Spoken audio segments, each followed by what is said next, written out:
Muungano wa CORD siku ya Jumatano utaanza shughuli ya kukusanya sahihi milioni 1 za wapiga kura waliosajiliwa ili kushinikiza kura ya maamuzi na mabadiliko muhimu kwenye katiba. Nao magavana pia wamezindua shughuli sawa ili kutaka kiasi cha fedha kinachotengewa serikali za kaunti kiongezwe kutoka 15% ya mapato ya serikali hadi 45%. Na sasa vinara wa CORD wanapendekeza wafunge safari pamoja. Sisi tunataka referendum. Tumesikia magavana pia wanataka referendum. Hatuna shida na wao kutaka. Wakuje tupate referendum moja, ni swala ni moja tu.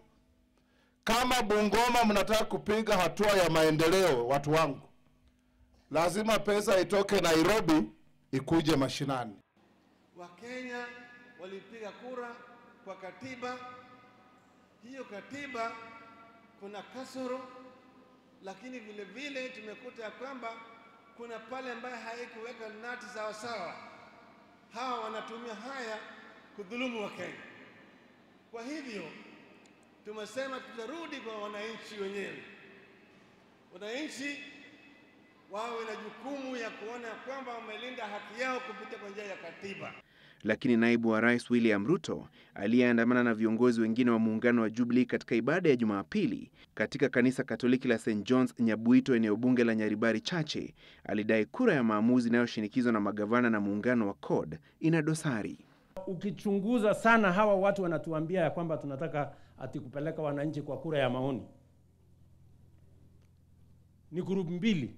Group moja ni watu tuliwashinda, na wanaona ya kwamba tukipata nafasi ya kujenga reli na barabara na kuweka stima, mambo yao ya kisiasa itapotea 2017.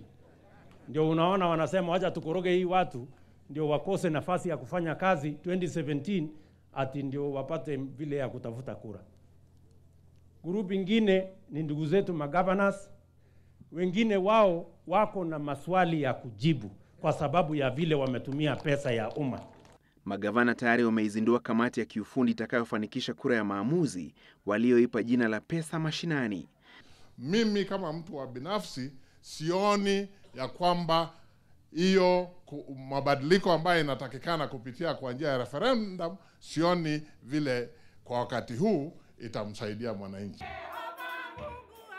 Maseneta na wabunge wa bunge la kitaifa wa Jubilee waliohudhuria ibada ya Jumapili katika kanisa la PCA Nkoroi, kaunti ya Kajiado, hata hivyo wamewapa changamoto magavana waliochaguliwa kwa tiketi ya Jubilee.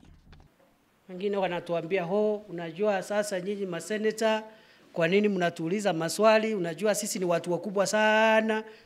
My friend, you have not seen anything yet. Sio ati pesa mashinani ibadilishwe ikuwa pesa mashimoni. Ati watu wameingiza pesa kwa mifuko yao, ati wao ni magavana.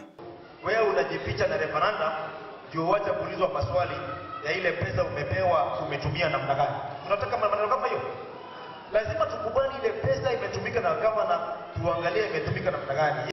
Hii mambo ya kusema twende referendum nini tutaenda tu, lakini tutaacha hii kazi muhimu.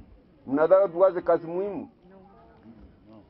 Mimi sioni kama hiyo ni sawa. Magavana hata hivyo wamesisitiza kura ya maamuzi wanayopigia debe haina uhusiano wowote na ile ya CORD na kushinikiza mgao zaidi kwa serikali za kaunti ili kuziwezesha kutekeleza majukumu yake. Francis Gashuri, Citizen Nipashe.